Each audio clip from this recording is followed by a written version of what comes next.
তারপর অবস্থান্তর ধাতু জি ও তার আয়নের ইলেকট্রন বিন্যাস, যতগুলো লিগ্যান্ড থাকবে ততগুলো ফাঁকা অরবিটাল তৈরি হবে সংকরায়নের মাধ্যমে।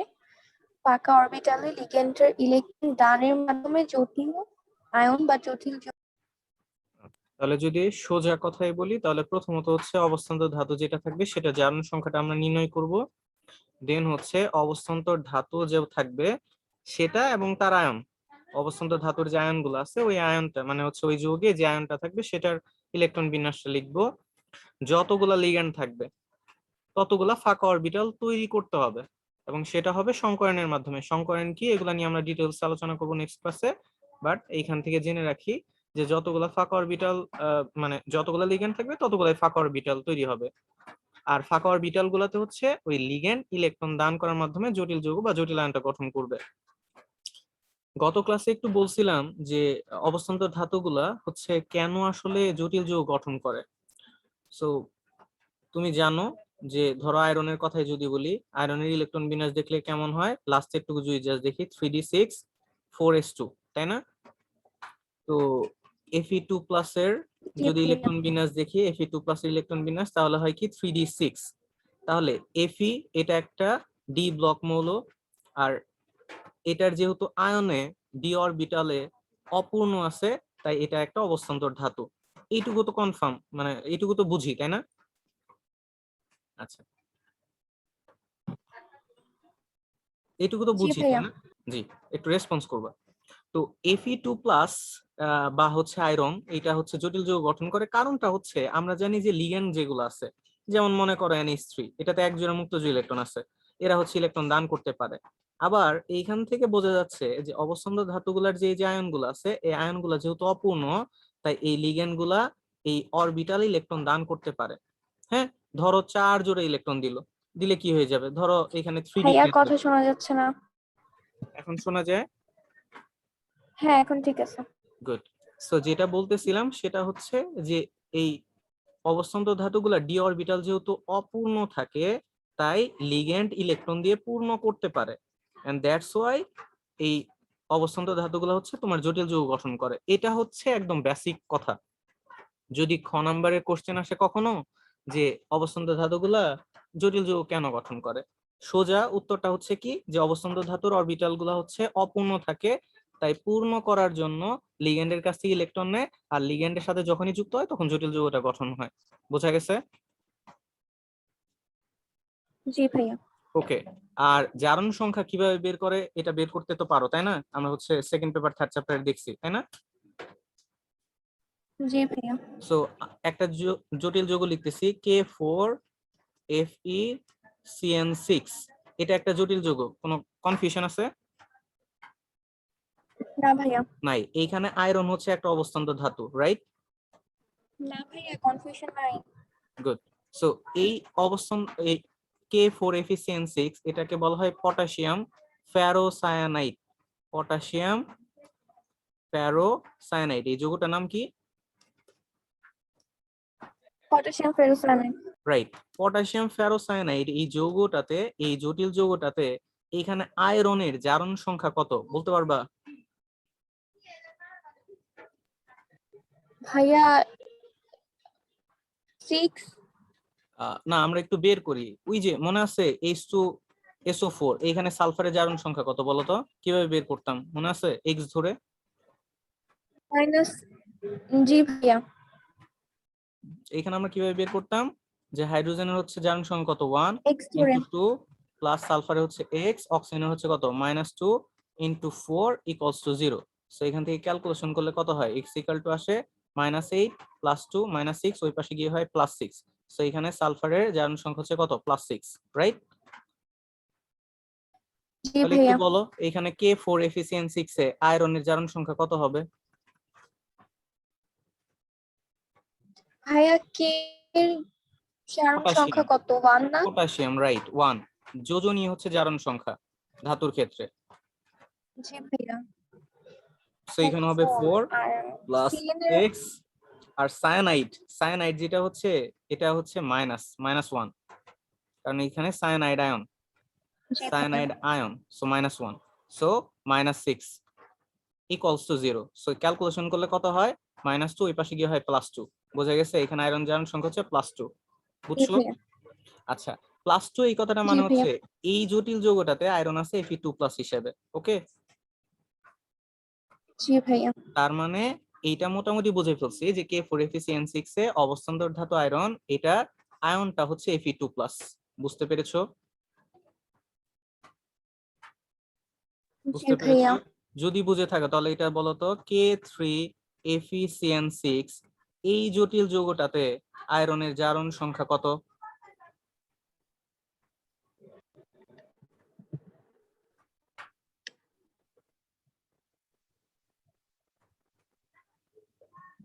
+3। Very good. তার মানে এইখানে আছে Fe3+ হিসেবে। বোঝা গেছে, আয়রন আছে Fe3+ হিসেবে। এই যৌগটার নাম হচ্ছে পটাশিয়াম ফেরিসায়ানাইড। এই যৌগটার নাম হচ্ছে পটাশিয়াম ফেরিসায়ানাইড। বুঝাইতে পারলাম? জি ভাইয়া। ওকে, নেক্সট। আচ্ছা, এখন একটু খেয়াল করো, এই যে প্রশ্নটা করছে যে পটাশিয়াম ফেরোসায়ানাইড, এই যে পটাশিয়াম ফেরোসায়ানাইড এই জটিল যৌগটা কিভাবে গঠন হয়েছে, এটা যদি তোমাকে প্রশ্ন করে, অথবা একটু যদি খেয়াল করে দেখো, K4Fe-CN6 এটা হচ্ছে জটিল যৌগ, আর এইখান থেকে যদি আমরা আলাদা করে লিখি তাহলে হবে Fe-CN6 4-, আর এখানে হচ্ছে 4K+, এই দুইটাকে যদি আলাদা করে লিখি, ঠিক আছে? সো এইটাকে বলা হয় আয়ন, জটিল আয়ন। বুঝাইতে পারলাম? জি ভাইয়া। এটা হচ্ছে জটিল যৌগ আর এটা হচ্ছে জটিল আয়ন। এখানে যেহেতু চারটা, এই যে 4K+ এটা আছে, কোথায় এই যে ভাইয়া? আলাদা করে লিখছি, আলাদা করে লিখছি। মনে করো সোডিয়াম ক্লোরাইড, এটাকে আলাদা করে লিখলে কি হয়, সোডিয়াম Cl-। এরকম K4Fe-CN6 জি এটাকে ভাইয়া। যদি আলাদা করে লিখি, বুঝাইতে পারছি? জি ভাইয়া। ওকে, তাহলে ভাইয়া 4- হলো কেন আয়নটা? 4- হয় নাই তো।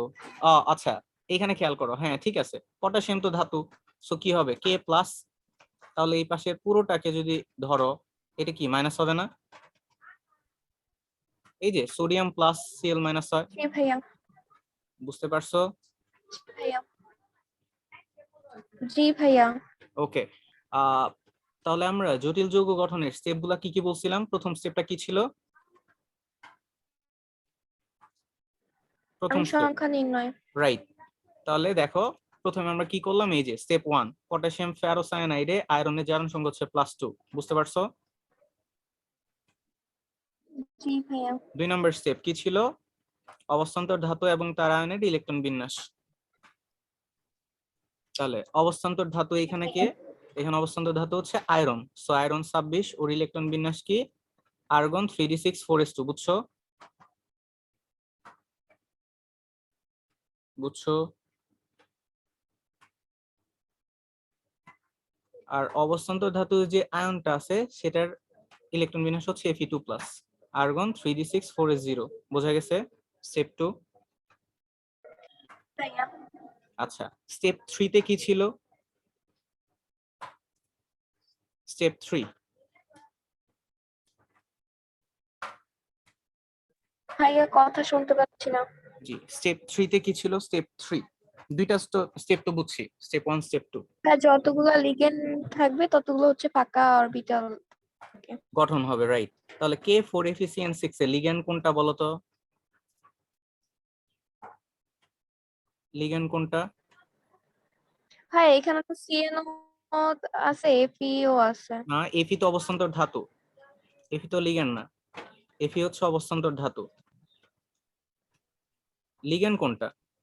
জি ভাইয়া। লিগ্যান্ড কোনটা? সিএন। Right, Cn। এখানে তাহলে লিগ্যান্ড আছে কয়টা? 6টা। রাইট। তাহলে কি বলছে, যতগুলো লিগ্যান্ড থাকবে ততগুলো ফাঁকা অরবিটাল তৈরি হবে, সো এখানে লিগ্যান্ড আছে 6টা, তাহলে আমার ফাঁকা অরবিটালও তৈরি হবে কয়টা? 6টা। ঠিক আছে? 6টা।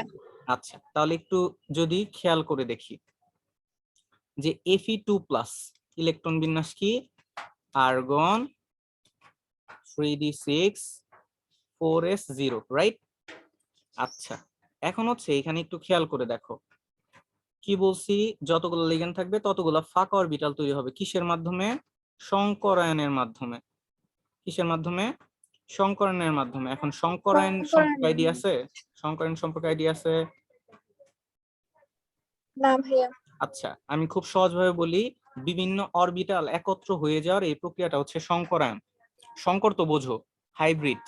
হ্যাঁ, দুইটা ভিন্ন জাতের পশুর মধ্যে থেকে যে নতুন একটা পশু আসে ওইটাকে কি বলে? হাইব্রিড বলে না? হাইব্রিড জাতের গরু, এগুলো বলে না? তো সংকরায়ন প্রসেসটা জি হচ্ছে ভাইয়া। বিভিন্ন অরবিটালের সংমিশ্রণ, এটা একটু মাথায় রাখলেই হবে। বিভিন্ন অরবিটাল একত্র হয়ে যাওয়া, বিভিন্ন অরবিটাল একত্র হওয়া, এটা হচ্ছে সংকরায়ন। আপাতত এতটুকু মাথায় থাকলেই হবে। ওকে। জি ভাইয়া। আচ্ছা, যতগুলা লিগ্যান্ড থাকবে ততগুলা ফাঁকা অরবিটাল তৈরি হবে। তাহলে লিগ্যান্ড আছে এখানে 6টা, তাহলে ফাঁকা অরবিটালও তৈরি হবে 6টা। ফাঁকা অরবিটাল, ফাঁকা অরবিটাল তৈরি হবে কয়টা?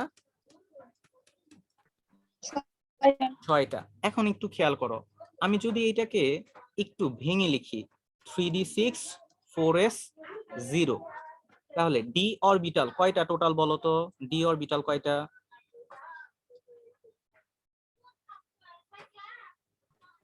ডি অরবিটাল কয়টা? 6টা। না, ডি অরবিটাল, ডি অরবিটাল হচ্ছে 5টা।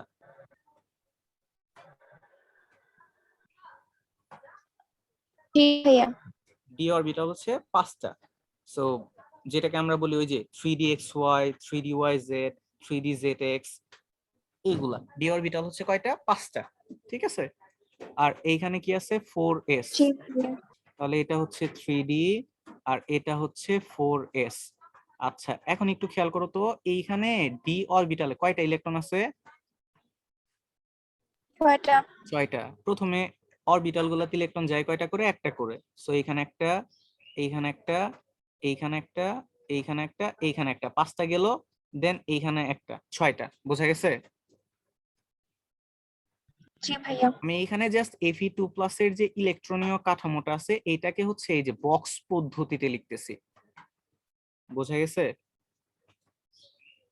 জি ভাইয়া। এখন একটু খেয়াল করে দেখো তো, এই যে Fe2+ আয়নটা আছে এইটাতে আসলে অরবিটাল ফাঁকা আছে কয়টা? একটা। একটা। বাট আমার ফাঁকা অরবিটাল দরকার কয়টা? 6টা। রাইট। তাহলে আমার ফাঁকা অরবিটাল আছে একটা, বাট আমার ফাঁকা অরবিটাল প্রয়োজন 6টা। আর এইটা তৈরি হওয়ার প্রক্রিয়াই হচ্ছে সংকরায়ন। সংকরায়নের মাধ্যমে আমার এই ফাঁকা অরবিটাল গুলা তৈরি হবে। সো দেখো তৈরিটা হয় কিভাবে। এইখানে খেয়াল করে দেখো যে এই যে কে ভাইয়া এখানে মানে কার অরবিটাল ফাঁকাটা কাউন্ট করবো, মানে 4s এরটাই যে কাউন্ট টোটাল, টোটালটা কাউন্ট যে করতে মানে হবে। Fe2+ এর টোটাল ফাঁকা অরবিটাল কয়টা আছে সেটা কাউন্ট করতে হবে। Fe2+ মানে অবস্থান্তর ধাতু, আমরা যত কথা বলি অবস্থান্তর ধাতু নিয়ে আলোচনা করব। মানে ওখানে কি 4s ইলেকট্রন বিন্যাসে 4s0 লিখছেন? জি, 4s0। ওই যে আগে তো ছিল কি Fe, এফির ছিল কি আর্গন 3d6 4s2 ছিল, কিন্তু Fe2+ এ কি হয়েছে? এস থেকে দুইটা ইলেকট্রন চলে গেছে, সো 4s0। তার মানে এখানে কোনো ইলেকট্রন নাই, কিন্তু জি অরবিটাল ভাইয়া। 2 তো আছে, সেটাই লিখছি যে Fe2+ এ 3d আর 4s আছে। জি ভাইয়া বুঝছি। আচ্ছা, এখন কথা হচ্ছে আমার কি 3 নাম্বার স্টেপটা কি বলছে? ফাঁকা অরবিটাল তৈরি হবে সংকরণের মাধ্যমে। ফাঁকা অরবিটাল তৈরি হবে সংকরণের মাধ্যমে। এখন খেয়াল করো যে এই সংকরণটা কখন হবে, সেটা হচ্ছে একটু খেয়াল করে যদি দেখো, এই যে আমার যৌগটা আছে জটিল যৌগ K4FeCN6, তো এই CN6 K4FeCN6 এ লিগ্যান্ড যুক্ত হইছে না? জি ভাইয়া। যুক্ত হয় হচ্ছে Fe2+ এর সাথে। তো লিগ্যান্ড গুলা যখন এই Fe2+ এর সাথে যুক্ত হতে আসে, ভালো করে শোনো কথাটা, Fe2+ এর সাথে যখন হচ্ছে লিগ্যান্ড সায়ানাইড যুক্ত হইতে আসে, তখন আমরা জানি লিগ্যান্ডের কি আছে? মুক্তজোড় ইলেকট্রন আছে, তাই না? জি ভাইয়া। লিগ্যান্ডের যে এই ইলেকট্রন গুলো আছে, এই ইলেকট্রন গুলা আর এই যে ডি অরবিটালের মধ্যে যে ইলেকট্রন গুলো আছে, অবস্থান্তর ধাতু ডি অরবিটালের যে ইলেকট্রন গুলো আছে, এই ইলেকট্রন গুলার মধ্যে হচ্ছে তোমার একটা বিকর্ষণ হয়। বুঝাইতে পারলাম? জি ভাইয়া। যখন এই সায়ানাইড অর্থাৎ লিগ্যান্ডটা Fe2+ এর সাথে যুক্ত হয়, তখন এখানে লিগ্যান্ডের ইলেকট্রন আর ডি অরবিটালের যে ইলেকট্রন গুলো আছে এদের মধ্যে একটা বিকর্ষণ হয়, এবং বিকর্ষণ হওয়ার পর এই ডি অরবিটালের যে সিঙ্গেল ইলেকট্রন গুলা থাকে, এই সিঙ্গেল ইলেকট্রন গুলা ডাবল হয়ে যায়, যথাসম্ভব ডাবল হয়। কিভাবে একটু যদি খেয়াল করি, তাহলে 1 2 3 4 5, তাহলে খেয়াল করো এই ডি অরবিটালের ডাবল হয়ে যাবে সিঙ্গেল যেগুলো আছে। তাহলে এইখানে এই যে এইখানে একটা সিঙ্গেল, এইখানে একটা সিঙ্গেল, এই দুইটা মিলে ডাবল হয়ে যায়। বুঝাতে পারলাম? এইখানের একটা সিঙ্গেল, এইখানে একটা সিঙ্গেল, জি ভাইয়া। এরাও ডাবল হয়ে যায়। হয়ে গেল না? তাহলে যখন সায়ানাইড অর্থাৎ লিগ্যান্ড Fe2+ এর সাথে যুক্ত হইতে আসলো, তখন ডি অরবিটাল ইলেকট্রন গুলা কি হয়, যথাসম্ভব যুগলবদ্ধ হয়। কথাটা বোঝা গেছে?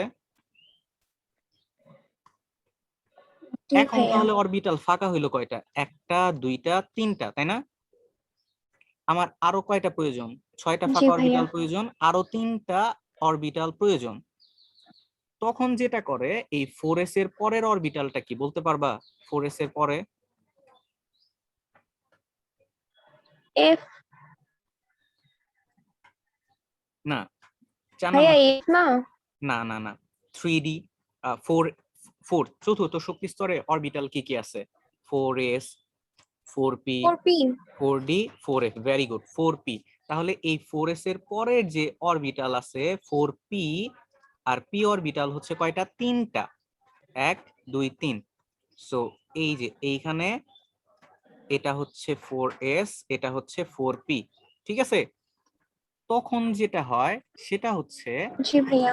এই 4s এর পরের যে 4p অরবিটাল আছে সেই অরবিটালের সাথে তখন এই 4p, 4s এবং 3d তে এই যে দুইটা অরবিটাল ফাঁকা আছে, এই সবগুলা মিলে সংকরায়ন হয়। আমি একটু আগে বলছিলাম সংকরায়ন হচ্ছে কি, যে অরবিটাল গুলার একত্র হওয়া। এই যে সংকরায়ন কি বলছি, বিভিন্ন অরবিটাল একত্র হওয়া। কিন্তু এখানে তো 4p ঘর নাই। হ্যাঁ, 4p এটা নিয়ে নাই, আসলাম কেন? রাইট। যখন হচ্ছে এই লিগ্যান্ড গুলা এই অবস্থান্তর ধাতুর সাথে যুক্ত হইতে আসবে, তখন এই পরের যে অরবিটালটা আছে এইখানে সর্বোচ্চ আছে কি 4s পর্যন্ত। যখন লিগ্যান্ড এসে যুক্ত হইতে আসবে, তখন এই জি 4s এর ভাইয়া। পরের যে অরবিটালটা আছে অর্থাৎ 4p, তখন ওই 4p অরবিটালের সাথে সংকরায়নটা হবে। বুঝাইতে পারলাম? যেহেতু আমার ফাঁকা অরবিটাল জি প্রয়োজন, ভাইয়া। তখন এই 3d থেকে দুইটা অরবিটাল, খেয়াল করো, 3d থেকে দুইটা অরবিটাল, d থেকে দুইটা অরবিটাল, s থেকে একটা অরবিটাল এবং p থেকে 3টা অরবিটাল মিলে এইখানে d2sp3 সংকরায়ন হবে। d2sp3 সংকরায়ন হবে। বুঝাইতে পারলাম? এবং এই ভাইয়া d2sp3 D2sp3 সংকরণ কেন হলো? কেন হইলো? কারণ হচ্ছে ওই যে এই যে আর যে d কয়টা থেকে, ফাঁকা রাইট সেইভাবে। রাইট রাইট, বুঝতে পারছি। আর ভাইয়া এখানে সিএন থেকে সায়ানাইড থেকে দুইটা ইলেকট্রন মানে দুইটা ইলেকট্রন আছে বলে কি এখানে 3D তে দুইটা হচ্ছে কি না এরকম না একসাথে চলে এরকম আসছে? না, না এরকম না। বিষয়টা ওইটা হচ্ছে কি নিয়ম যে দুইটা একসাথে করে দিবে? দুইটা একসাথে করে দিবে কোনটা? এই যে যুগল হইছে যে, হ্যাঁ হ্যাঁ, যুগল তো দুইটা হইলো। হ্যাঁ, নাকি যে কয়টা ইলেকট্রন থাকবে সবগুলাই হচ্ছে যুগল হয়ে যাবে? নরমালি খেয়াল করো, ধরো এরকম আছে, হুম, ধরো এরকম আছে 1 2 3 4 5 6 7, ধরো এরকম আছে। এই ক্ষেত্রে যদি যুগলবদ্ধ হওয়া লাগে তখন কিভাবে হবে বলো তো? একটা হবে আরেকটা তো সিঙ্গেল থাকবে। রাইট রাইট, এক্স্যাক্টলি, তখন একটা সিঙ্গেল থাকবে। এরকম, এরকম না যে সায়ানাইডে দুইটা ইলেকট্রন আছে বলে দুইটা দুইটা হবে, এরকম না। মানে যতগুলা যুগল হওয়া পসিবল। আরেকটা এক্সাম্পল দেখলে ক্লিয়ার হবে আশা করি। তাহলে খেয়াল করে দেখো, এখন কি এখানে 6টা অরবিটাল ফাঁকা হয়েছে না? 6টা অরবিটাল, এই যে দুইটা আর এই যে একটা আর এই 3টা, রাইট? বুঝছো? এরকম ডট ডট চিহ্ন দিয়ে সংকরণটা ভাইয়া। বোঝানো হয়। তাহলে এইখানে কি ধরনের সংকরণ হইলো? D2sp3 কি ধরনের সংকরণ? D2sp3। সো তোমার এমসিকিউ যেটা আসবে সেটা হচ্ছে K4FeC6 এ কি ধরনের সংকরণ আছে, কি ধরনের সংকরণ আছে D2sp3, K4FeC6 এ কি ধরনের সংকরণ D2sp3। এনিওয়ে শেষ হয় নাই আমাদের, তাহলে আমাদের 3 নাম্বার স্টেপটা শেষ হলো। 4 নাম্বার স্টেপটা কি বলছে?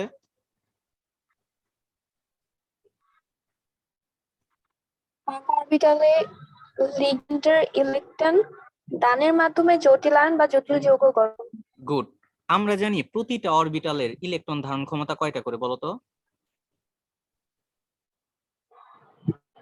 প্রতিটা দুইটা। অরবিটালে দুইটা, রাইট। তাহলে এখানে ফাঁকা অরবিটাল আছে 6টা। সো কি করে, এই যে সায়ানাইড এইখানে 2টা ইলেকট্রন দেয়। আমরা জানি সায়ানাইডে কি আছে, মুক্তজ ইলেকট্রন আছে, এক জোড়া মুক্তজ ইলেকট্রন দিবে। সায়ানাইড এইখানেও এক জোড়া মুক্তজ ইলেকট্রন দিবে। এই অরবিটালেও সায়ানাইড এক জোড়া মুক্তজ ইলেকট্রন দিবে, এইখানেও এক জোড়া মুক্তজ ইলেকট্রন দিবে। এইভাবে 6টা ফাঁকা অরবিটালে 6টা সায়ানাইড 6 জোড়া ইলেকট্রন দেওয়ার মাধ্যমে যখনই এখানে সায়ানাইড ইলেকট্রন দিয়ে দিবে তখনই Fe2+ এর সাথে সায়ানাইড যুক্ত হয়ে যাবে, 6টা যুক্ত হয়ে এখানে এই জটিল আয়নটা গঠন করে ফেলবে। বুঝাইতে পারলাম? বুঝলাম, বাট সায়ানাইডের তো আছেই একটা মুক্তজোড় ইলেকট্রন, তাহলে সে 6টা মুক্তজোড় ইলেকট্রন কিভাবে দিল? সায়ানাইডে কি আছে? মানে সায়ানাইড তো একটা মুক্তজোড় ইলেকট্রন থাকে না? রাইট, এক জোড়া মুক্তজোড়, একটা না এক জোড়া সায়ানাইড, এক জোড়া মুক্তজোড় ইলেকট্রন। সেটাই বললাম ভাইয়া, এক জোড়া মুক্তজোড় ইলেকট্রন, তো ও তো মানে ও 6 জোড়া মুক্তজোড় ইলেকট্রন কিভাবে দিল? ও তো এক কারণ জোড়াই দিতে পারবে না। ভেরি গুড কোশ্চেন, একটা সায়ানাইডে এক জোড়া মুক্তজোড় ইলেকট্রন আছে, তাহলে 6টাতে কয়টা আছে? 6 জোড়া না? আর একটু খেয়াল করে দেখো তো, এই যৌগটাতেও ও 6টা আচ্ছা, সায়ানাইড এখানে তো যুক্ত হয়েছে। 6টা আসছে ভাইয়া। বুঝছো? জি ভাইয়া। আচ্ছা, এখন একটু মনোযোগ দিয়ে আমার কথাটা শোনো, আমি স্টেপগুলো আরেকবার একটু রিক্যাপ করতেছি। প্রথম ধাপ, যে K4FeCN6 এ আয়রনের জারণ সংখ্যা হচ্ছে Fe2+। সেকেন্ড ধাপ, অবস্থান্ত ধাতু এবং তার আয়নের ইলেকট্রন বিন্যাস। Fe এর ইলেকট্রন বিন্যাস এইটা, Fe2+ এর ইলেকট্রন বিন্যাস এইটা। 3 নাম্বার ধাপ, যতগুলো লিগ্যান্ড থাকবে ততগুলো ফাঁকা অরবিটাল তৈরি হবে সংকরণের মাধ্যমে। আমরা খেয়াল করতেছি যে K4FeCN6 এ লিগ্যান্ড আছে 6টা, সো এখানে 6টা ফাঁকা অরবিটাল তৈরি হওয়া লাগবে। সো কিভাবে তৈরি হয়?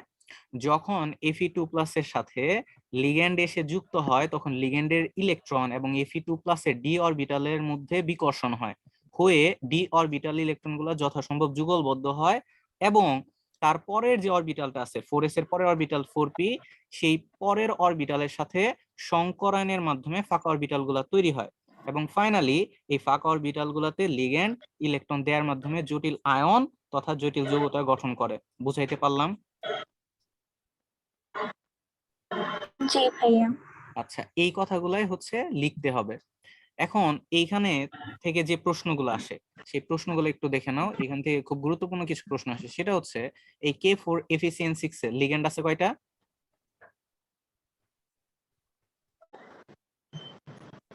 6টা। 6টা।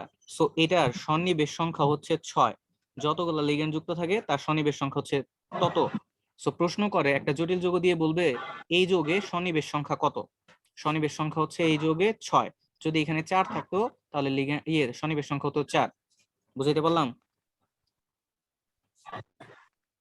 জি ভাইয়া।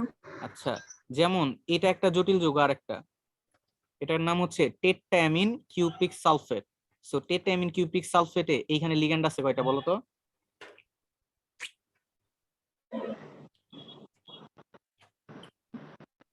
ভাইয়া 4টা।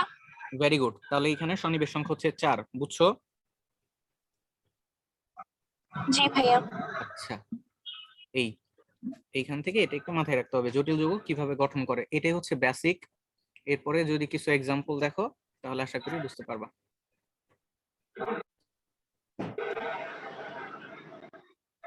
ওকে, জি ভাইয়া। নেক্সট স্লাইডে যাই। এই যে এইখানে একটু দেখো তো বোঝো কিনা জিনিসগুলা, একটু দেখে নাও তো। এই যে স্টেপ 1, স্টেপ 2, স্টেপ 3 নাম্বারটা, এই আয়নটাকে বলা হয় হেক্সাসায়ানোফেরেট, এখানে D2sp3 সংকরায়ন হয়, সংকরায়ন হচ্ছে D2sp3। ওকে, সন্নিবেশ সংখ্যা হচ্ছে 6, এটা বুঝছো? জি ভাইয়া। এখান থেকে একটা জিনিস মনে রাখবা, D2sp3 সংকরায়ন যাদের হয় সেই যৌগগুলার আকৃতি হয় অষ্টতলকীয়। ওকে, জি ভাইয়া। আচ্ছা, আর এইখানে একটা জিনিস খেয়াল করো, Fe2+ কে সায়ানাইড কে এক জোড়া মুক্তজ ইলেকট্রন দিচ্ছিল না? আর আমরা বলছিলাম যে লিগ্যান্ড জি যখন এক জোড়া ইলেকট্রন শেয়ার করে তখন ওইখানে সন্নিবেশ বন্ধন হয়, আর এই সন্নিবেশ বন্ধনটা বোঝানো হয় লিগ্যান্ড থেকে যে আয়ন ইলেকট্রন দিচ্ছে তার দিকে অ্যারো চিহ্ন দেওয়ার মাধ্যমে। সো এখানে যেহেতু 6টা সায়ানাইড 6 জোড়া ইলেকট্রন দিছে, তাই এইখানে Fe2+ এর দিকে এই 6টা সায়ানাইড এইভাবে দেয়া হয়, বোঝানো হয়, এইরকম স্ট্রাকচার হয়। বুঝাইতে পারলাম? জি ভাইয়া। আচ্ছা, এইখানে আরেকটা বাট এক্সাম্পল ভাইয়া দেয়। মানে অ্যান্সার গুলা কি এইভাবে করব, মানে একটু একটু এভাবে লিখে নাকি পুরা কথা লিখে গুছাইলে তারপরে করব? যদি এটা ঘ নাম্বারে আসে, প্রশ্নটা যদি এইভাবে আসে K4Fe-CN6 এ তোমার হচ্ছে জটিল যৌগটা কিভাবে গঠন হয়, বা K4Fe-CN6 এ কি ধরনের সংকরণ আছে, D2sp3, আর যদি প্রশ্ন করে অবস্থান তত্ত্ব কিভাবে জটিল যৌগ গঠন করে, সবগুলোর উত্তরই একটাই।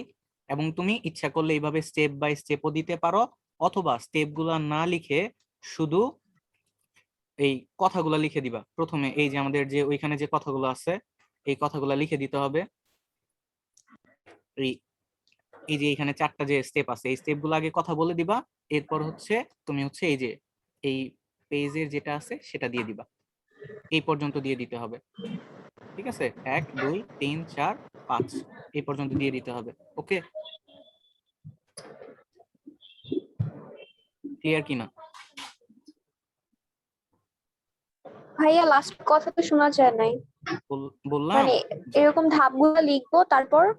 হ্যাঁ, ওই ওই কথাগুলো লিখবা, লিখে হচ্ছে এই এই যে এটা দিয়ে দিবা, এই এই এই এই জি এই ভাইয়া, এই বুঝতে এই পারছি। পর্যন্ত দিয়ে দিবা। এই বুঝাইতে পারলাম? জি ভাইয়া। আচ্ছা, এখন একটু খেয়াল করে দেখো, এই যে একটা যৌগ, এই যৌগটা হচ্ছে নিকেল টেট্টা কার্বনিল। নিকেল টেট্টা কার্বনিল এটাও একটা জটিল যৌগ। কিভাবে বুঝলাম? থার্ড ব্রেকেট আছে 1, দ্বিতীয় কথা হচ্ছে এখানে লিগ্যান্ড হচ্ছে সিও মূলক, কার্বনিল মূলক। ওকে, জি বলতো ভাইয়া। এই যৌগে সন্নিবেশ সন্নিবেশ সংখ্যা কত বলতো? 4। 4, ভেরি গুড। আচ্ছা, এই যৌগটা তাহলে কিভাবে গঠন হয়েছে এটা একটু দেখে নাও। প্রথম কথা, এইখানে দেখো তো, এইখানে কি নিকেল, নিকেল যে আছে, তো নিকেল আসলে কোন অবস্থায় আছে, বা হচ্ছে এখানে কি নিকেল কোন আয়ন হিসেবে আছে? না। না, এখানে নিকেল কোন আয়ন হিসেবে নাই। আচ্ছা, তাহলে নিকেল ইলেকট্রন বিন্যাসটা দেখো, নিকেল হচ্ছে 28, ইলেকট্রন বিন্যাস করলে হয় 3d8 4s2, এটুকু বুঝছো? জি ভাইয়া। আচ্ছা, তাহলে নিকেলের ইলেকট্রন বিন্যাসটা যদি দেখি, এই যে 3d4s। আচ্ছা, 3d তে কয়টা ইলেকট্রন আছে? 8টা ইলেকট্রন আছে। সো প্রথমে একটা একটা করে দিলাম, এরপরে এরপরে 6 7 8। দেখো তো ডি অরবিটাল ইলেকট্রন বিন্যাসটা বোঝা গেছে? জি ভাইয়া। আচ্ছা, 4s2 এস দুইটা ইলেকট্রন আছে, এটাও বোঝা গেছে আশা করি। এটা হচ্ছে নিকেল ইলেকট্রন বিন্যাস, রাইট? জি। আচ্ছা, আর নিকেলের সাথে যখন হচ্ছে এই যে সিও মূলকটা জি অর্থাৎ ভাইয়া। কার্বনিল মূলকটা যুক্ত হবে, তখন আমরা কি বলছিলাম যে ডি অরবিটালের ইলেকট্রন গুলা কি হবে? যথাসম্ভব যুগলবদ্ধ হবে, রাইট? সো খেয়াল করো, জি ভাইয়া। এই যে এইখানে একটা ইলেকট্রন আছে, এইখানে একটা ইলেকট্রন আছে, এরা দুইজন মিলে হচ্ছে এরকম হয়ে গেল, এটাও ফিল আপ হয়ে গেল। বুঝতে পারছো? এবং জি ভাইয়া। এই যে 4s এ যে দুইটা ইলেকট্রন ছিল, এই দুইটা ইলেকট্রনও ডি অরবিটালে চলে আসছে। বুঝছো? জি ভাইয়া। আচ্ছা, যদি চলে আসে তাহলে খেয়াল করে দেখো তো, এইখানে এই যে 4s আর 4s তাহলে কি ফাঁকা হয়ে যাবে না? তাহলে 4s জি টা কি ভাইয়া। হয়ে যাবে, ফাঁকা হয়ে যাবে। একটু যদি খেয়াল করো এইখানে, তাহলে 4s, এইখানে আমার লিগ্যান্ড আছে 4টা, কিন্তু আমার ফাঁকা অরবিটাল এখন পর্যন্ত তৈরি হয়েছে কয়টা, একটা, রাইট? 4s টা শুধু ফাঁকা হয়েছে না? জি ভাইয়া। আচ্ছা, তাহলে আমার আরো 3টা প্রয়োজন। তখন ওই 3টার জন্য সংকরায়ন হয়, এবং তারপরের যে অরবিটালটা আছে 4p, ওই 4p এর সাথে সংকরায়নটা হয়। ঠিক আছে? জি ভাইয়া। তখন যেটা হয়, এই যে 4s এর একটা অরবিটাল s, আর p থেকে 3টা অরবিটাল মিলে এখানে sp3 সংকরায়ন হয়। বুঝাইতে পারলাম? জি ভাইয়া। আচ্ছা, এবং এইখানে তাহলে টোটাল অরবিটাল কয়টা হলো ফাঁকা, 4টা। তখন এই 4টা ফাঁকা অরবিটালে এই জি সিও ভাইয়া। মূলক 4 জোড়া ইলেকট্রন দেওয়ার মাধ্যমে এই জটিল যৌগটা গঠন করে। বুঝছো? জি ভাইয়া। তাহলে এখানে সংকরায়ন হচ্ছে কি sp3, সন্নিবেশ সংখ্যা হচ্ছে 4, আর sp3 সংকরায়ন হইলে আকৃতি হয় চতুস্তলকীয়। বুঝাইতে পারলাম? জি ভাইয়া। আচ্ছা,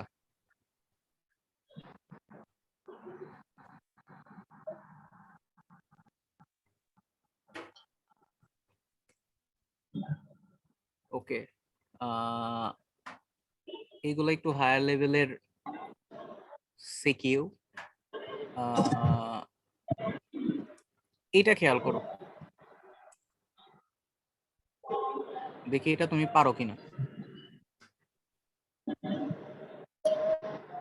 এই যৌগটার নাম কি বলতে পারবা? একটু আগে বলছিলাম।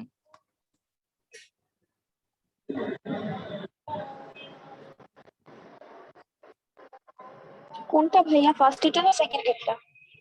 এই যে আমি যেটা লিখছি।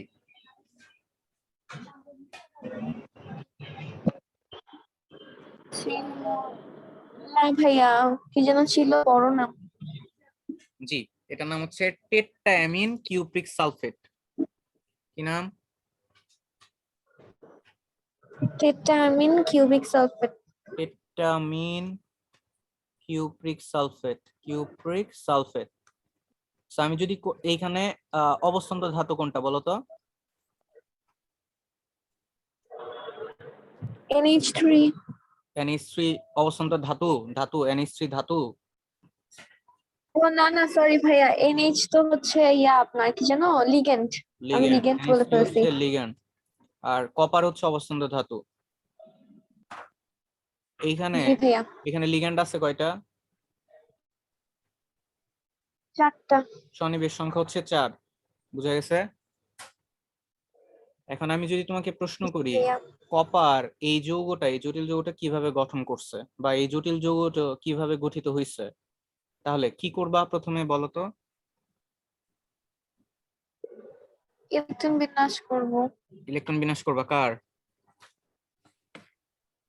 কপারের। আগে কি করতে হবে, জারণ সংখ্যা বের করতে হবে না, এখানে কপার আসলে কি আয়ন হিসেবে আছে সেটা দেখার জন্য। তাহলে এখানে কপারের জারণ সংখ্যা বলো কত? জি ভাইয়া। বলো। 1 নম্বর স্টেপ,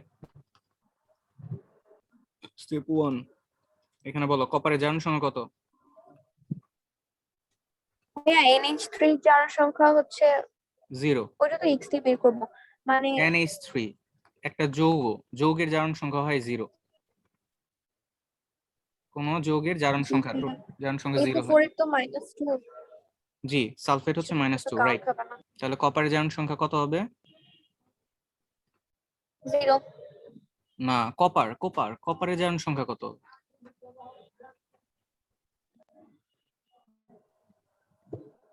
খেয়াল করো, কপারে আমি ধরলাম এক্স, ভাইয়া এটা 0 হইলে তো।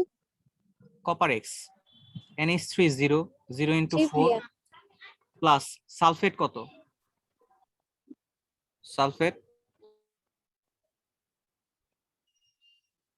-2, -2 into 4।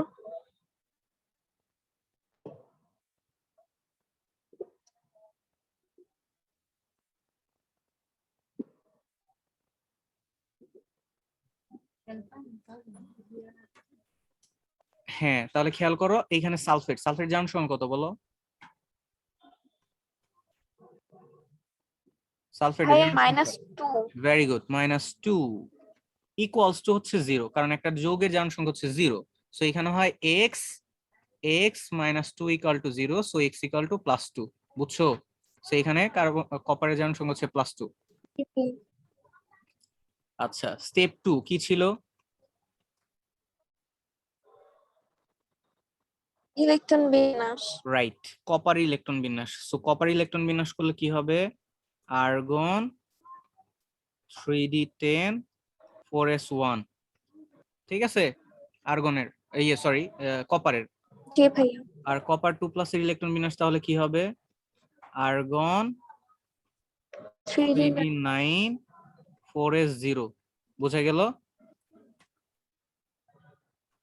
জি তো ভাইয়া। এটার যদি আমি বক্স পদ্ধতির ইলেকট্রন বিন্যাসটা দেখি, ডি তে কয়টা ইলেকট্রন থাকে? ডি অরবিটাল কয়টা? 9টা আছে। হ্যাঁ, ডি অরবিটাল ইলেকট্রন আছে 9টা, আর ডি অরবিটাল একটা হচ্ছে কয়টা? করবো। 5টা। 1 2 3 4 5। তাহলে এটা হচ্ছে 3d, এরপর হচ্ছে কি, এটা হচ্ছে 4s। ডি তে কয়টা ইলেকট্রন আছে? 9টা। সো 1 2 3 4 5 6 7 8 9। বুঝছো? জি ভাইয়া। এবার খেয়াল করো, এইখানে আমার লিগ্যান্ড আছে কয়টা? 4টা। তাহলে আমার ফাঁকা অরবিটাল প্রয়োজন জি কয়টা? ভাইয়া। 4টা। কিন্তু এখানে ফাঁকা অরবিটাল আছে কয়টা? জি ভাইয়া। একটা। হ্যাঁ, তাহলে এইখানে খেয়াল করো, এইখানে যেটা হয়, এইখানে যেটা, ট্রানজিটটা হবে পিতে। জি, আহ, এইখানে একটু বলি যে এর পরের যে অরবিটাল আছে পি, তাই না? 4p। তাহলে তোমার মতে এই যে হওয়া উচিত কি, এখানে কি ধরনের সংকরণ হওয়া উচিত বলো তো?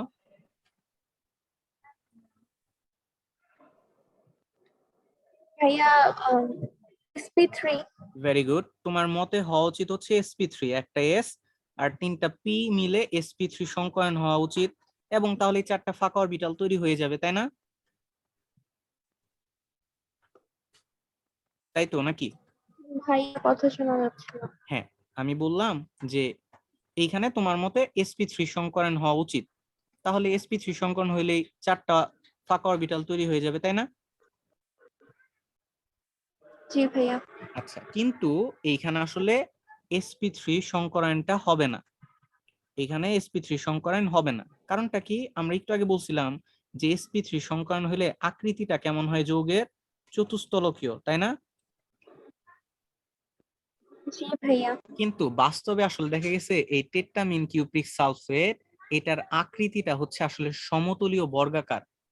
এটা আসলে চতুস্তলকীয় না, এটার আকৃতিটা কেমন? সমতলীয় বর্গাকার। ঠিক আছে, বর্গা। রাইট।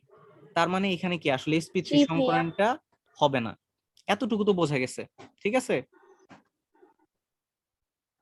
জি ভাইয়া। আচ্ছা, তাহলে এখানে আসলে কি ধরনের সংকরণ হবে? যদি sp3 না হয়, তাহলে আমার তো 4টা ফাঁকা অরবিটাল প্রয়োজন, তাহলে সেটা হবে কিভাবে? ভাইয়া এটা কি ব্যতিক্রম? এটা একটু ব্যতিক্রম, একটু ব্যতিক্রম, এবং এটাই আসে পরীক্ষায়। তাহলে এইখানে খেয়াল করো, এই যে, তাহলে আমি, কারণ যে কোনো একটা নর্মাল যৌগ রাইট, দিয়ে দিলে ওইটা তো মানে নর্মাল নিয়মেই করতে যাবো, তখন তো আর বুঝবো না যে এটা এইভাবে হবে কি হবে না। হ্যাঁ হ্যাঁ, So, এইটা নিয়েও ঘাবড়ানোর কিছু নাই। ঘুরে ফিরে কয়েকটা এই তোমার হচ্ছে যৌগই দেয়া থাকে, সো এই 3-4টা যৌগ সম্পর্কে আইডিয়া রাখলেই মোটামুটি সবগুলা পারবা। ঠিক আছে, এটা জি ভাইয়া। ব্যতিক্রম, এটাকে দেখে দিচ্ছে। তাহলে তোমার প্রশ্ন আসতে পারে কিন্তু, যে টেট্রামিন কিউপ্রিক সালফেটে sp3 সংকরণ হলো না কেন? উত্তরটা কি হবে?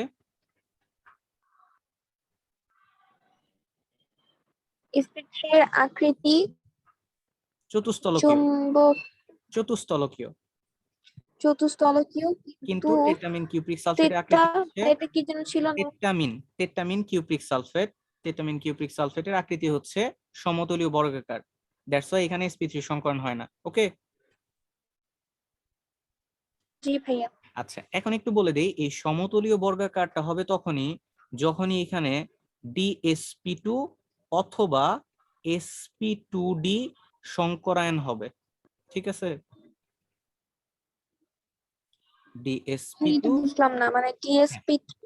হ্যাঁ, একটু আমি বলি, ওই যে আমি বলতেছিলাম না যে হচ্ছে আসলে মানে পড়াশোনাগুলা তোমার বইয়েতে উলট পালট করে দেয়া আছে। যেমন এই যে এই টপিক গুলো আলোচনা করা আছে শুরুর দিকে, কিন্তু সংকরণটা আলোচনা করা আছে তোমার পেছনের দিকে।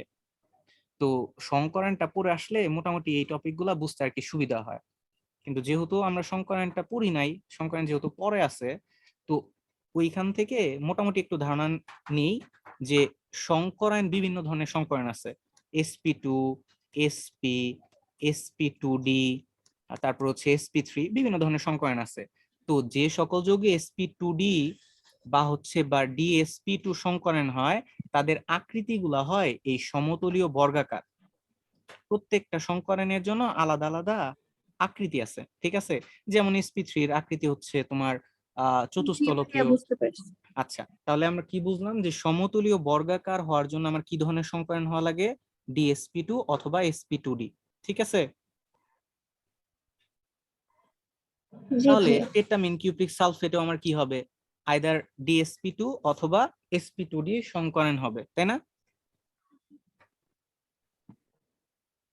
তো দেখো এই টেট্রামিন কিউপ্রিক সালফেট আসলে সংকরণটা হয় কিভাবে, জি ভাইয়া। খেয়াল করো। এইখানে এই যে যেটা দেয়া আছে এটা হচ্ছে কপার আয়নের ইলেকট্রন বিন্যাস, রাইট? জি ভাইয়া। তো এই কপার আয়নের সাথে যখন লিগ্যান্ড এসে যুক্ত হয়, যুক্ত হয়ে যখন এই জটিল যৌগটা গঠন করে, তখন এখানে তো লিগ্যান্ড কে NH3, তো এই লিগ্যান্ডের তো একজোড়া মুক্তজোড় ইলেকট্রন আছে। তখন এই লিগ্যান্ডের মুক্তজোড় ইলেকট্রন দিয়ে এই ডি অরবিটালের এই যে একটা ইলেকট্রন আছে, এই যে একটা ইলেকট্রন আছে, এই ইলেকট্রনটা বিকর্ষিত হয়। বিকর্ষিত হয়ে এই ডি অরবিটাল থেকে এই ইলেকট্রনটা লাফ দিয়ে চলে যায়, চলে গিয়ে এই 4p অরবিটালে চলে যায়। বুঝাইতে পারলাম? যখন কপার টু আয়নের সাথে লিগ্যান্ড এসে যুক্ত হয়, তখন লিগ্যান্ডের ইলেকট্রন দিয়ে এই ডি অরবিটাল ইলেকট্রনটা বিকর্ষিত হয়, হয়ে এই ডি অরবিটাল থেকে লাফ দিয়ে 4p অরবিটালে চলে যায়। ওকে, চলে গেলে তাহলে এখানে খেয়াল করো জি তো, ভাইয়া। ডি অরবিটালে কি থাকলো? এই যে যুগল অবস্থায় 8টা ইলেকট্রন থাকলো, একটা ইলেকট্রন চলে গেল। চলে যাওয়ার পরে এইখানে কি ডি অরবিটাল একটা ফাঁকা হলো না? একটা ডি অরবিটাল ফাঁকা হলো, একটা এস অরবিটাল ফাঁকা আছে, আর দুইটা পি অরবিটাল ফাঁকা আছে। তখন এইখানে ডি এস পি টু, এই অরবিটাল গুলা ডিএসপি2 সংকরায়নের মাধ্যমে তখন হচ্ছে এইখানে 4টা ফাঁকা অরবিটাল তৈরি হয়। বুঝাইতে পারলাম? জি ভাইয়া। পরবর্তীতে এই 4টা ফাঁকা অরবিটালে এইখানে লিগ্যান্ড অর্থাৎ NH3 এক জোড়া ইলেকট্রন দেয়, এইখানে লিগ্যান্ড এক জোড়া ইলেকট্রন দেয়, এইখানে লিগ্যান্ড এক জোড়া ইলেকট্রন দেয়, এইখানে লিগ্যান্ড আরেক জোড়া ইলেকট্রন দেয়। দেয়ার মাধ্যমে ওই সন্নিবেশ বন্ধন তৈরি করে এইখানে টেট্রামিন কিউপ্রিক সালফেট এই যৌগটা গঠন করে। বুঝাইতে পারলাম? জি ভাইয়া। তাহলে এখানে কি ধরনের সংকরণ হইলো? ডিএসপি2। বুঝাইতে পারলাম? আর ডিএসপি2 হইলেই কি হয়? সমতলীয় বর্গাকার হয়। বুঝছো?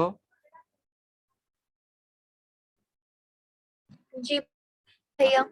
আচ্ছা, তো এই যে খেয়াল করো, টেটামিন কিউপ্রিক সালফেট যখন ডিএসপি2 সংকরণ হয়, তখন এখানে কপারের ইলেকট্রন বিন্যাস এইরকম, কপার 2+ ইলেকট্রন বিন্যাস এইরকম, কপার 2+ এর ইলেকট্রন বিন্যাস বক্স পদ্ধতিতে এইরকম। যখন এইখানে ওই লিগ্যান্ড এসে যুক্ত হয়, তখন এইখানে এই জটিল আয়নটা গঠন হয়। তখন এই লিগ্যান্ডের ইলেকট্রন দিয়ে ডি অরবিটাল ইলেকট্রনটা বিকশিত হয়ে 4p তে চলে যায়, এই যে এখানে চলে গেছে।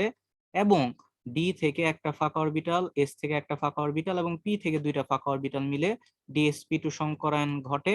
সংকরণের মাধ্যমে 4টা ফাঁকা অরবিটাল তৈরি হয়, যেই 4টা ফাঁকা অরবিটাল পরবর্তীতে অ্যামোনিয়া এক জোড়া করে ইলেকট্রন দিয়ে টোটাল 4 জোড়া ইলেকট্রন দেওয়ার মাধ্যমে এই টেট্রামিন কিউপ্রিক সালফেট যৌগটা গঠন করে। বুঝাইতে পারলাম? জি ভাইয়া। ওকে, সো যদি প্রশ্ন আসে টেট্রামিন কিউপ্রিক সালফেটে কি ধরনের সংকরণ থাকে, তাহলে উত্তর কি দিবা? ডিএসপি2 সংকরণ। বুঝছো? জি ভাইয়া। কিভাবে গঠন করে? এই যে যে কথাগুলো বললাম এই কথাগুলা আর এই যে এইটুকু দিয়ে দেওয়া লাগবে। বুঝছো? জি ভাইয়া। ওকে, যদি প্রশ্ন আসে কেন sp3 হলো না, এটার উত্তর জানো। ওকে। জি ভাইয়া। আচ্ছা, এখন এইখানে আরেকটা প্রশ্ন হয়, সেই প্রশ্নটা হচ্ছে যে একটু আগে আমরা বলছি যে এখানে DsP2 সংকরণ হইতে পারে, আবার sp2d সংকরণ হইতে পারে। দুইটার আকৃতি হচ্ছে সমতলীয় বর্গাকার, তাই না? জি ভাইয়া। তাই নয় কি? আচ্ছা, এখন কথা হচ্ছে জি DsP2 ভাইয়া। তো বুঝলাম, কিন্তু sp2d কিভাবে হবে? sp2d সংকরণটা এখানে কিভাবে হবে? যদি sp2d হয় তাহলে কিভাবে হবে? তাহলে একটু খেয়াল করো, যখন sp2d সংকরণ হয়, এইটা হচ্ছে কপার 2 আয়নের ইলেকট্রন বিন্যাস। এটা নিয়ে কনফিউশন আছে? 3d 4s এই পর্যন্ত দেখো তো নাই। আচ্ছা, এখন খেয়াল করো, যখন sp2d সংকরায়ন হয়, এই কপার আয়নের সাথে যখন লিগ্যান্ড এসে যুক্ত হয়, তখন এইখানে আমার হচ্ছে 4টা লিগ্যান্ড যেহেতু যুক্ত হয়, তাহলে আমার 4টা ফাঁকা অরবিটাল প্রয়োজন, রাইট? কিন্তু এখানে আমার ফাঁকা অরবিটাল আছে শুধুমাত্র জি একটা। ভাইয়া। সো 4টা ফাঁকা অরবিটাল তৈরি হওয়ার জন্য তখন যেটা হয়, যখন sp2d সংকরণ হবে, তখন এখানে 3d থেকে এই ইলেকট্রনটা আর যাবে না। না গিয়ে সে যেটা করবে সেটা হচ্ছে এইখানে 4s থেকে একটা অরবিটাল আর 4p থেকে দুইটা অরবিটাল নিবে, এবং 4p এর পরে অরবিটালটা কি 4d, তাই না? 4p এর পরের অরবিটালটা কি 4d। তখন এই d থেকে আরেকটা অরবিটাল নেয়, নিয়ে এইখানে খেয়াল করো, একটা s নিল, তার মানে একটা s, এইখানে দুইটা p নিল, তার মানে দুইটা p, আর এইখানে একটা d নিল, তখন হচ্ছে d। তখন এইখানে সংকরণ হয় sp2d। বুঝছো? কথা কি শুনতে পারছো? জি ভাইয়া। ভাইয়া ওই একটা ইলেকট্রন হয়ে যায় তখন? না, এই ক্ষেত্রে যায় না। যখন sp2d সংকরণ হবে, তখন এইখানে এই ইলেকট্রনটা আর কোথাও যায় না, এইখানেই থাকে। যখন dsp2 সংকরণ হয়, তখন এইখানে এই ইলেকট্রনটা 4p তে চলে যায়, গিয়ে একটা d, একটা s আর দুইটা p মিলে dsp2 সংকরণ হয়। কিন্তু যখন sp2d সংকরণ হবে, তখন জি এইখানে ভাইয়া। d থেকে কোনো ইলেকট্রন যাবে না, না গিয়ে 4s থেকে একটা s, 4p থেকে দুইটা p, আর 4d থেকে একটা d, এই টোটাল 4টা অরবিটাল তোমার হচ্ছে আহ, সংকরায়ন করবে, করে 4টা ফাঁকা অরবিটাল তৈরি করবে। দেন 4s এ এক জোড়া ইলেকট্রন দিবে NH3, 4p তে 2 জোড়া ইলেকট্রন দিবে, 4d তে এক জোড়া ইলেকট্রন দেওয়ার মাধ্যমে এখানে sp2d সংকরায়ন তৈরি করবে এবং এই জটিল যৌগটা গঠন করবে। বুঝছো? মানে ভাইয়া এইটার ক্ষেত্রে তো মনে রাখতে হবে যে এই অরবিটাল গুলো ওরা নেয়, রাইট। মানে এই ঘরগুলো ওরা নেয় প্রথম দিকের। জি, শুধুমাত্র এটার ক্ষেত্রে এরকম। জি ভাইয়া বুঝছি। আচ্ছা, এইখানে তাহলে তোমার পরীক্ষায় যদি আসে টেট্রামিন কিউপ্রিক সালফেট sp2d নাকি dsp2 সংকরায়ন, তাহলে কোনটা দিবা? এবং অপশনে যদি দুইটাই থাকে সেক্ষেত্রে কোনটা দিবা? অধিক গ্রহণযোগ্য কোনটা? DSP2। অধিক গ্রহণযোগ্য হচ্ছে sp2d। ঠিক আছে, ভার্সিটির অ্যাডমিশনে যদি আসে এটাই দিবা, sp2d।